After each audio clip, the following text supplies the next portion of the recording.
설 명절들 잘 쉬셨는지요? 예년과 같지 않아서 부모 자식 간에 만나지도 못하고 좀 쓸쓸하게 그러나 안전하게 설을 보낸 줄로 믿습니다. 우리의 이런 애통함을 하나님께서 아시고 속히 이 땅에 코로나 백신과 치료제가 널리 보급되어서 한시 바삐 우리가 자유롭게 예배하고 만날 수 있고 서로 봉사할 수 있는 그런 시기를 하나님께서 앞당겨 주시기를 기원합니다.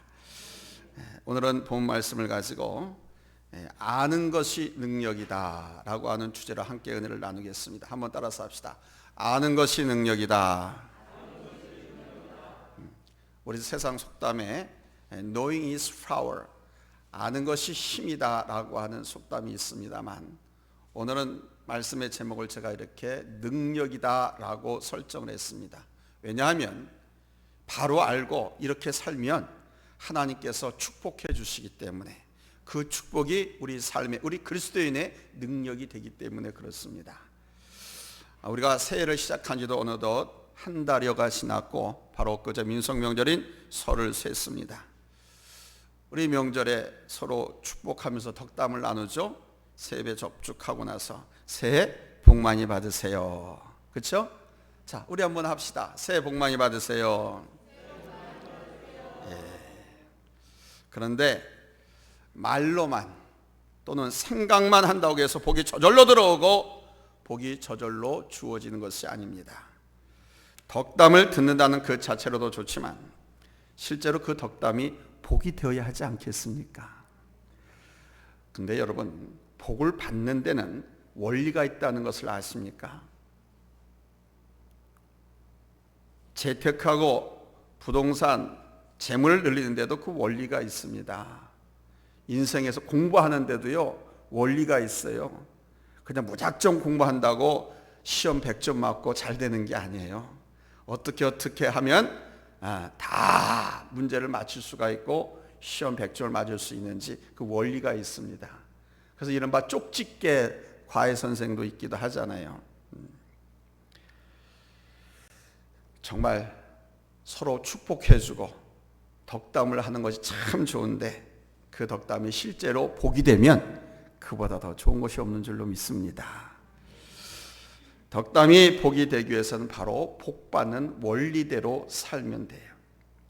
일의 원리가 있고 삶의 원리가 있지 않습니까? 근데 이것을 아는 사람과 모르는 사람의 삶과 일의 수준은 완전히 다릅니다. 아는 것이 힘이다라고 하는 말은 지식을 의미하지만 사실은 그 아는 것이라고 하는 말은 principle, 원리를 뜻하는 겁니다. 일의 원리, 삶의 원리. 그러니까 모든 것의 원리를 알고 이해할 때 그것이 진정한 능력과 힘이 되는 거예요. 복을 누리는 것도 마찬가지입니다.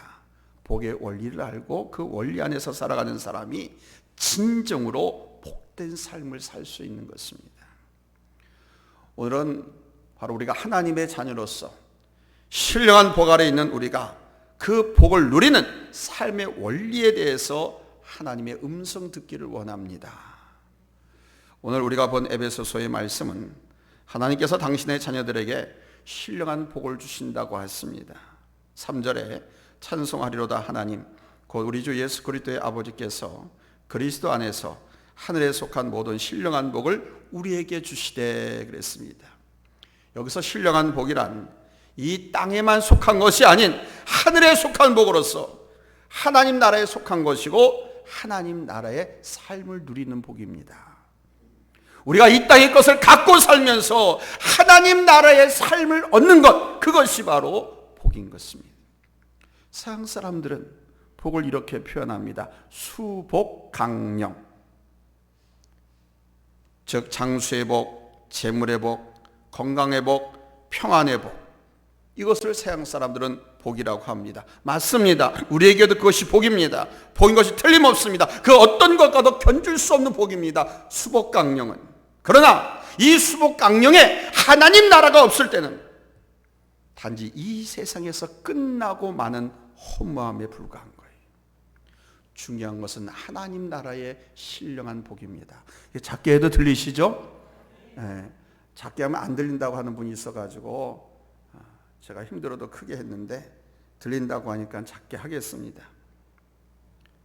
중요한 것은 하나님 나라의 복을 우리가 받아야 된다는 거예요. 하나님을 알고 하나님과 친밀함을 갖고 하나님 나라의 기업의 소망을 가질 때 진정한 복이 되는 거예요. 이것을 우리가 알고 누려야 돼요. 우리의 헌신과 우리의 비전, 우리의 능력 다 필요하고 중요합니다. 그러나 그것을 향해 가는 우리는 이 신령한 복을 받은 자로서의 걸음이 되어야 하는 거예요.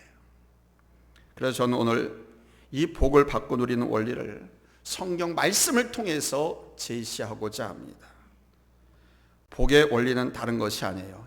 하나의 원리입니다. 하나의 원리. 따라서 합시다. 복의 원리는 하나의 원리다.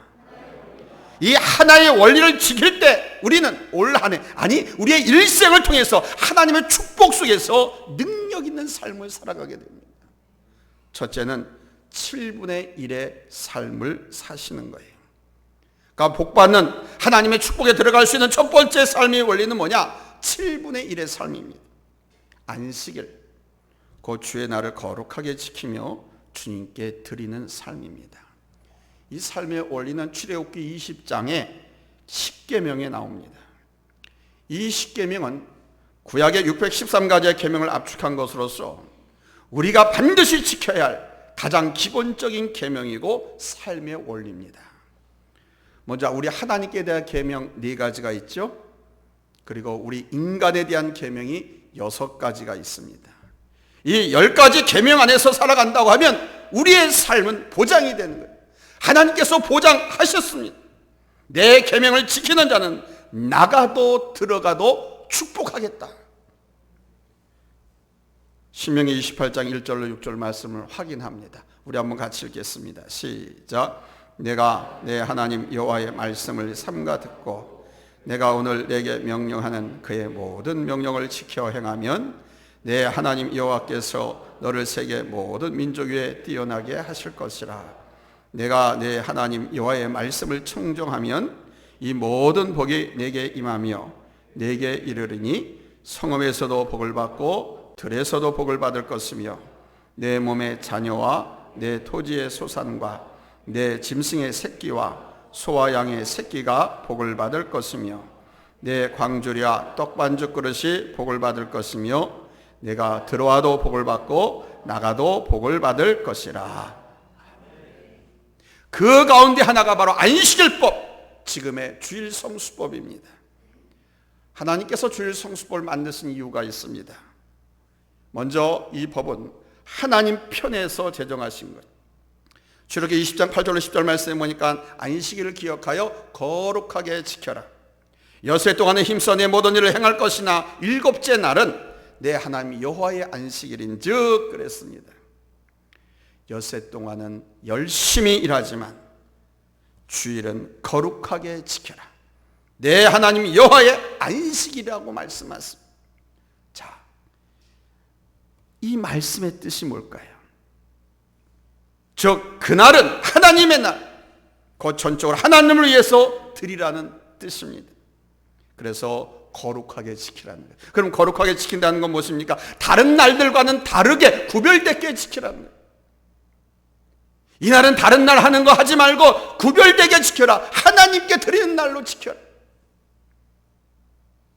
우리나라에는 특정인을 위한 날이 없습니다만 세계 몇몇 나라에는 특정한 사람의 날을 만들어서 지키고 있습니다. 미국에는 마틴 루터 킹 데이가 있습니다. 이날 미국의 아이들은 학교 가지 않습니다. 마틴 루터가 누굽니까? 마틴 루터 킹, 미국의 흑인 인권 운동가 목사입니다. 이 마틴 루터 킹을 기념해서 아이들이 쉬는 거예요. 한 인간을 위해서 사람들이 이렇게 기념하고 쉽니다. 자, 그렇다면 안식일에 대한 감각이 다가오시는지요? 안식일은 세상을 창조하신 하나님의 날입니다. 하나님의 날이고 그분께 드리는 날이기에 우리는 이 날을 거룩하게 지켜야 한다는 것입니다. 두 번째는 이 주일 성수법, 안식일법을 우리를 위해서 제정하셨습니다. 하나님께서 여섯 동안 세상을 창조하시고 제7일에 쉬었잖아요. 그 하나님의 쉼, 그 쉼을 우리에게 주시는 거예요. 그런데 이것은 단지 쉼 그 자체가 아닙니다. 우리 하나님의 창조는 6일로 끝나는 것이 아니라 이 마지막 쉼을 통해서 마무리하시는 겁니다. 그래서 안식도 창조에 들어가는 거예요. 좀 제대로 아셨으면 좋겠어요. 사람들이 너무 몰라요. 하나님 말씀 해석을 잘못하고 있어요. 하나님의 안식도 창조에 들어가는 거예요. 그건 하나님의 일이었어요. 우리가 일만 많이 한다고 해서 훌륭한 삶을 살 수 있느냐? 일만 많이 한다고 해서 부자가 될 수 있느냐? 절대 그렇지 않습니다. 여러분 경험해 보셨잖아요. 내가 이런 만큼 재물이 쌓이고 내가 부자가 될 수 있다고 하면 이 세상에 성공하고 부자 안 될 사람이 누가 있겠습니까?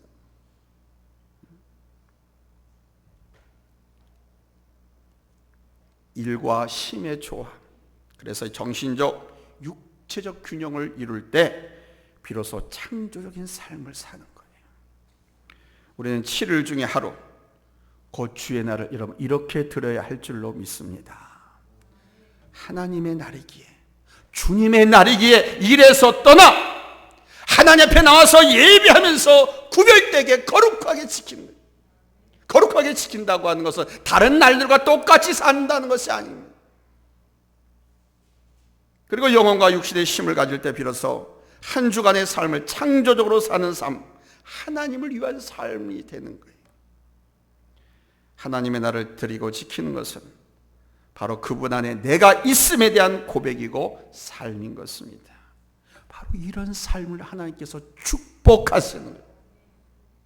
목숨 바쳐가면서 돈 벌려고 하지 않아도 이 하나님의 나를 거룩하게 지키면 하나님께서 축복하신다. 하나님께서 약속을 하셨어요. 하도 사람들이 못 믿으니까 성경에다 기록해 놓으셨어요. 여호와의 말씀이라면서 꽝꽝꽝 도장까지 찍어놨어요. 보증한다. 많은 사람들이 이 말씀을 믿고 주의를 성수함으로써 저 하나님께 드리는 삶을 통해서 성공과 축복을 증거하고 있지 않습니까? 하나님을 의뢰하며 하나님께 드리며 가는 삶에 대해 우리 하나님은 결코 외면하지 않았습니다. 사랑하는 여러분, 무엇보다도 먼저 7분의 1의 온전한 삶을 드림으로 하나님의 축복을 향해서 나갈 수 있기를 바랍니다. 절제와 다스림을 통해서 이 날을 하나님께 드리자는 겁니다. 할렐루야, 할렐루야. 그러면 그런 분의 삶의 결과, 그 축복은 지금과 뒷날 우리에게 여러분 복되게 드러나게 될 줄로 믿습니다. 두 번째는 10분의 1의 삶입니다. 그 11조의 삶입니다. 이 11조의 삶은 아무리 강조해도 지나침이 없습니다. 아마 여러분들은 부담스러울 거예요. 어떤 분들은 11조에 말하면 정말 굉장히 부담스러워합니다. 그리고 목회자들도 헌금에 대해서 설교하는 것 정말 부담스럽습니다. 오해받거든요. 뭐 교회가 돈이 없나 보다, 헌금 강조한다, 이런 오해를 받거든요. 근데 그것이 아니에요. 성도들을 정말 사랑하고 성도들이 정말 성공하고 승리하고 축복된 삶을, 평안한 삶을 살길 원한다고 하면 바로 주일 성수와 11조에 대해서 정말 목숨 걸고 가르치고 할 때까지 가르쳐야 됩니다. 그런데도 부담스러워요. 이걸 왜 이렇게 가르쳐야 되느냐? 하나님께서 분명하게 명령하셨고 또 성경 보니까 순간순간 하나님께서 말씀하셨기 때문입니다. 한 번 말씀하셔 끝난 것이 아니라 순간순간 말씀하셨단 말입니다. 재차 강조해서. 하나님께서 이스라엘 백성들에게 율법을 주시면서 11조에 대한 규례를 분명히 주셨습니다. 그런데요, 성경을 잘 보십시오. 이 율법을 주신 때는 출애굽기입니다. 모세 시대입니다. 그런데 성경을 보면요, 이 규례가 주어지기 전에 이미 11조가 있었습니다. 아브라함이 멜기세덱에게 11조를 바쳤고요. 축복의 3대 트레오 중에 막내 아브라함과 이삭과 야곱 하나님 앞에 11조를 바쳤습니다. 당연한 삶이었기 때문에 그들은 율법으로 출애굽기에 와서 모세 시대에 말씀으로 하시기 전에 이미 11조를 실천했던 것입니다. 예수님도 이 부분에 대해서는 명확하게 말씀하십니다. 마태복음 6장 19절로 보겠습니다. 너희를 위하여 보물을 땅에 쌓아두지 말라. 거기는 좀과 동록이 행하며 도둑이 구멍을 뚫고 도둑질하느니라. 오직 너희를 위하여 보물을 하늘에 쌓아두라. 거기는 좀이나 동록이 해하지 못하며 도둑이 구멍을 뚫지도 못하고 도둑질도 못하느니라. 내 보물이 있는 그곳에는 내 마음도 있느니라. 한 사람이 두 주인을 섬기지 못할 것이니 혹 이를 미워하고 저를 사랑하거나 혹 이를 중히 여기며 저를 경히 여김이라. 너희가 하나님과 재물을 겸하여 섬기지 못하느니라. 신약 성경의 그리스도 예수, 우리 예수님의 비유를 연구해 보면 주님이 말씀하신 그 비유의 50%가 바로 이 재물과 헌금에 대한 말씀이라는 사실 여러분 아시는지 모르겠어요. 왜 주님께서도 그렇게 말씀하셨는가? 왜 하나님께서는 십계명에도 그걸 두셨고 그렇게 누차 강조하셨을까? 그것은 이 헌금이라고 하는 것은 사람들에게 가장 다가가는 부분이고 모든 사람들의 현실적인 문제이기 때문에 그랬습니다. 이 현실적인 문제는 결국 하나님과의 관계 속에서 이루어진다라고 하는 것을 말씀하시는 겁니다. 그래서 주님은 이와 같이 말씀하셨고 먼저 그의 나라와 그의 의를 구하라고 말씀하신 것입니다.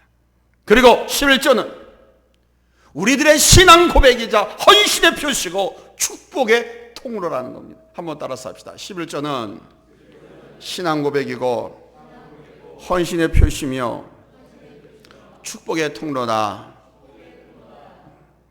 11조는 우리가 하나님의 주권을 인정하는 것과 모든 것이 우리 하나님께로부터 왔음을 고백하는 겁니다. 아니 말로 하면 되지요? 속으로는 저 그렇게 믿고 있는데요.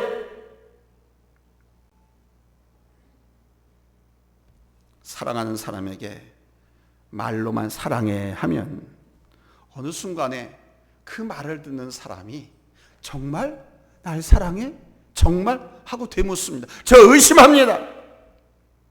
이 사랑도요 깊이에 따라 표현이 달라져야 되는 거예요. 때로는 손을 잡아주고 때로는 포옹으로 표현하기도 하고 그리고 나아가 정말 자신이 사랑한다는 것을 입증하는 차원에서 사랑의 징표 뭘 줍니까? 커플링을 서로 갖기도 하죠. 어떤 특별한 예물을 통해서 그 사람의 마음을 사로잡을 수 있는 선물을 줍니다. 제가 아는 한 분은 정말 자기가 좋아하는 여인을 놓쳤습니다. 왜 놓친 줄 아십니까? 사랑한다고 말만 했어요. 사랑해, 사랑해, 알지? 사랑해. 근데 사랑한다고 하는 것을 그 여인에게 확신시켜줄 그 다음에 행동이 없었습니다. 그러다가 그 여인을 다른 남자한테 빼앗겨 버렸습니다. 그 다른 남자는 그 여인한테 아주 적극적이었습니다. 결정적으로 자신의 사랑을 확약하는 징표를 주었는데 그것이 그 여인의 마음을 움직였습니다. 그 징표를 딱 하나 받았는데 정말 나를 진정으로 사랑하는 남자는 이 남자구나 라고 생각했다는 겁니다. 11조는 바로 이렇게 하나님의 주권을 인정하고 나의 인생과 나의 가정, 나의 일과 모든 것이 하나님께로부터 났으니 하나님께서 함께 해주셔야 한다고 하는 고백이자 증표라는 것입니다. 이것을 우리 하나님은 물질을 통해서 받으신다는 거예요. 그 고백을. 그리고 그렇게 온전한 11조를 드리는 사람들을 축복하십니다. 말라기 3장 10절에서 말씀했지 않습니까? 만군의 여호와가 이르노라 너희의 온전한 11조를 창고에 들여 나의 집에 양식이 있게 하고 그것으로 나를 시험하여 내가 하늘문을 열고 너희에게 복을 쌓을 것이 없도록 붙지 아니하나 보라. 여러분, 이 말씀이 건성으로 들리십니까? 좋은 이야기로만 들리십니까? 아니면 부담스러운 이야기로 들리십니까? 여러분은 어떻게 들리십니까? 이것은 그냥 목사님이니까 종교적인 이야기다, 11조는 구약시대에 있었던 규례다라고 여러분 얼버무리지 마십시오. 하나님의 말씀은 생명입니다. 하나님은 당신께서 말씀하신 대로 이루신 분입니다. 하나님의 말씀은 능력입니다. 하나님의 말씀은 축복입니다. 말씀하시고 말씀하신 대로 이루시는 분이 우리 하나님이십니다. 여러분, 이 하나님 믿으시기 바랍니다. 콜게이트 치약을 아시죠? 콜게이트 치약. 이 콜게이트 회사는 비누와 치약으로 유명한 세계적인 대기업입니다. 이 회사를 세운 사람이 콜게이트인데, 그는 어려서부터 믿음이 좋고 신앙이 충실한 부모님으로부터 11조 생활하는 것을 보고 배웠습니다. 그 부모의 영향을 받아서 비누 장사, 화장품 장사, 치약 장사, 온갖 장사를 하면서 정말 많은 어려움을 겪었습니다. 어떤 재벌, 어떤 회사든지 간에 이 경랑 파도를 겪어서 이겨낸 사람만 살아남는 거지, 고난 없이, 어려움 없이 성공한 기업 없어요. 이 콜게이트 회사도 그랬습니다. 얼마나 많은 어려움이 있었는지 모릅니다. 근데 그 많은 어려움 속에서도 11조 생활만을 중단하지 않았고 그냥 꾸준히 해서, 옛날에 제가 참 어려울 때 11조 생활하다가 돈이 나올 구멍이 없는데 해던 것을 그대로 11조를 드렸어요. 통장에서 빼서 내서 드렸어요. 근데 나중에 못한 그 월급을 한꺼번에 뭉칫돈으로 받더라고요. 푼돈이 뭉칫돈이니까 정말 큰 돈이 되더라고요. 그거 못 받을 수 있는데 하나님께서 그렇게 받게 해주시더라고요. 이 콜게이트가 그랬습니다. 꾸준히 했습니다. 중단, 아무리 어려워도. 그런 콜게이트를 하나님께서 콜게이트라고 하는 대기업을 이루게 하셨습니다. 그는 사업장이 절정에 이를 때는 수입의 50%를 하나님께 드렸습니다. 그런 미국의 대학을 세웠고 미국 성소공회를 설립했습니다. 11조는 힘을 씨앗습니다. 내가 먹어버릴 곡식이 아닙니다.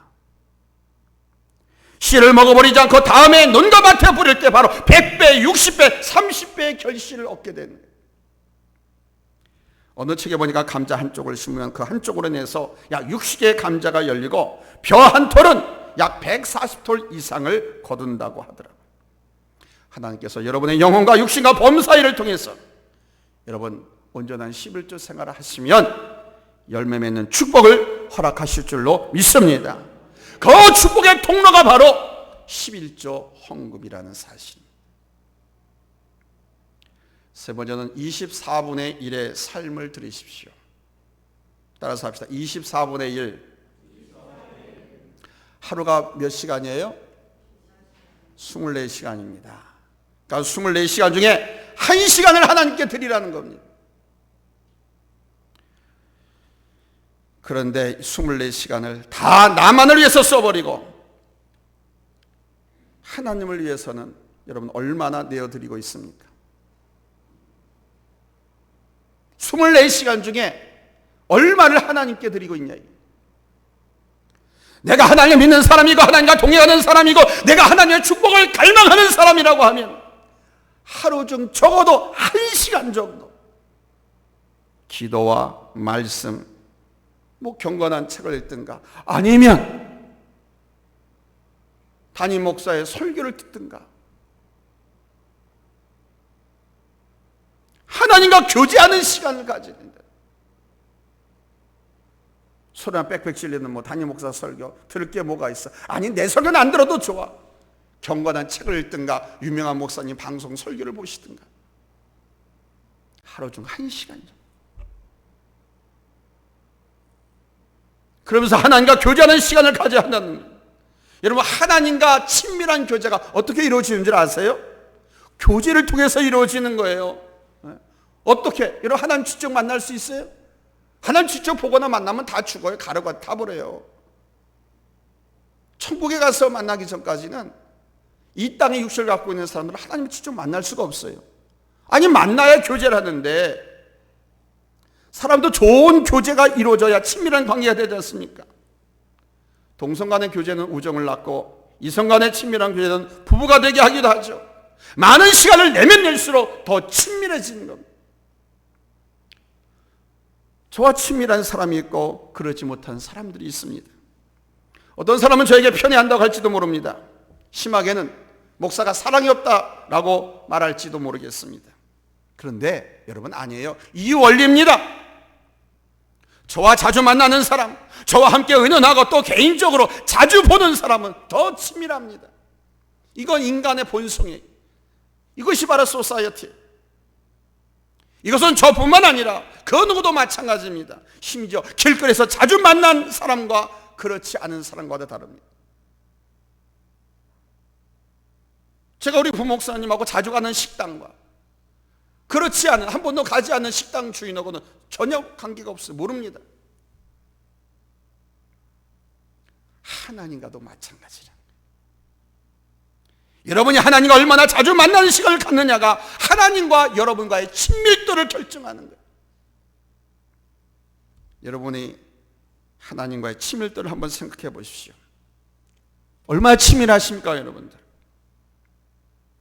하나님과 나와의 친밀도, 이거를 진단할 수 있는 방법은 여러분 하루 24시간을 어떻게 사용했는가를 돌아보면 됩니다. 가만히 한번 점검해 보세요. 생각해 보세요. 나는 하루 24시간 중 하나님과 교제하는 시간을 얼마나 할애하고 있는가? 많은 성도들이 자기 자신만을 위해서 시간을 보내는 경우가 많습니다. TV를 시청한다든가 취미생활 한다든가, 어떤 사람은 이 취미생활이 우상이 되기도 합니다. 그래서 주일날 교회 오지도 않고 취미생활하러 가기도 합니다. 하나님과 교제는 하지도 않고 이 취미생활하면 매몰되어 있는 사람도 있습니다. 그 취미생활하다가 죽기도 하고,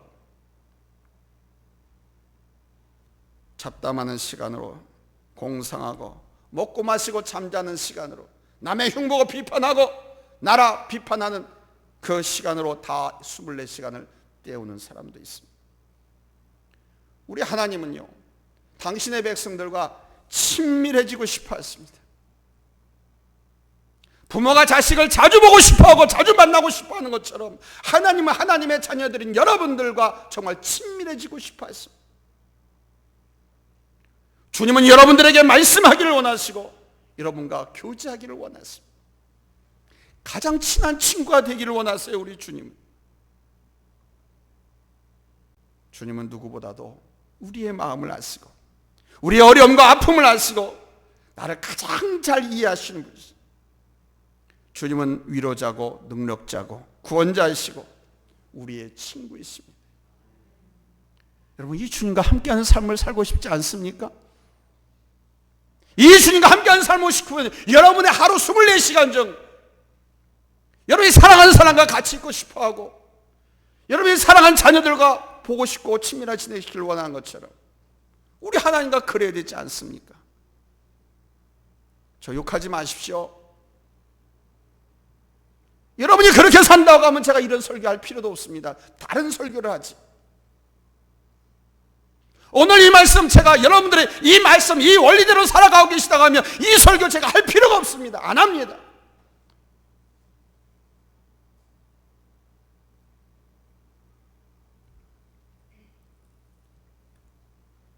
우리에게 주어진 24시간 중 우리 하나님을 위한 시간을 떼십시오. 아침이나 저녁 아니면 낮 시간 중이라도 여러분이 드릴 수 있는 시간을 만들어서 하나님과 함께 하십시오. 행복한 사람은 자기를 알아주고 이해해주고 자기와 함께하는 사람을 가진 사람입니다.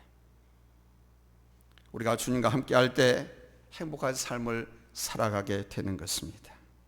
왜냐하면 우리 주님은 행복한 분이시기 때문에. 사랑하는 성도 여러분, 올 한 해 우리가 이 원리 가운데 살아간다면 하나님의 축복이 넘쳐날 줄로 믿습니다. 이 한 해 동안 이 원리들을 잘 지키면서 하나님께서 어떻게 저와 여러분을 축복하시는지 저는 보고 싶어요. 그렇게 말씀하셨음에도 하나님께서 축복해 주시지 않으신다면 우리 하나님의 이름은 부끄러움을 당할 것입니다. 그러나 우리가 온전히 이 원리의 삶을 살아가면 하나님께서는 영적으로 엄청난 복을 주실 줄로 믿습니다. 세상이 누리지 못하는 영적인 자유와 평안, 하나님의 능력과 성품을 주실 것입니다. 또한 하나님 나라가 든든하게 준비될 것입니다. 언제 주님이 오셔도 할렐루야 찬송하며 맞이할 수 있을 것이고, 언제 날 오라고 하여도 이 세상에 할 일 많고 보고 누리고 싶은 것이 많아서 아직은 갈 수 없다 전해다오 이 말하지 않고 주여 나를 데려가시옵소서 하고 갈 수 있을 겁니다. 이것은 선택의 문제입니다. 여러분이 삶의 원리를 선택한다면 축복의 산에 올라선 백성들처럼 우리 하나님의 축복 가운데 서게 될 것입니다. 그러나 이 원리를 택하지 않고 자신의 원리대로 살아간다고 하면 여러분의 능력과 여러분의 범위 안에서만 헉헉거리면서 살게 될 것입니다. 사랑하는 여러분, 어떻게 하시겠습니까? 협박처럼 들립니까? 위협처럼 들리십니까? 협박과 위협으로 들리셨다고 하면 화들짝 놀라셔야 됩니다. 나를 사랑하셔서 나에게 러브콜을 하고 계시는 것으로 들리신다고 하면 여러분 작정하시기 바랍니다. 오늘 우리에게 이 원리를 제시하고 약속하신 분은 모든 것의 주인 되시고 모든 능력 되시는 우리 하나님이 있습니다. 이 하나님이 우리의 하나님이 있습니다. 하나님 말씀하시고 그 말씀하신 것을 이루시는 분이 있습니다. 잊지 마십시오. 하나님은 말씀하시고 그 말씀하신 것을 반드시 이루시는 분입니다. 당신 독생자 예수 그리스도를 십자가에 죽이면서까지라도 이루시는 분이 우리 하나님이십니다. 그 하나님 앞에 버티지 마십시오. 오늘 말씀에 순종해서, 오늘 말씀에 아멘해서 우리 하나님과 친밀해지고 여러분의 신앙 고백이 되어지고 하나님의 사랑을, 은총을 듬뿍 받는 우리 축복의 사람들 다 될 수 있기를 예수님의 이름으로 축원합니다.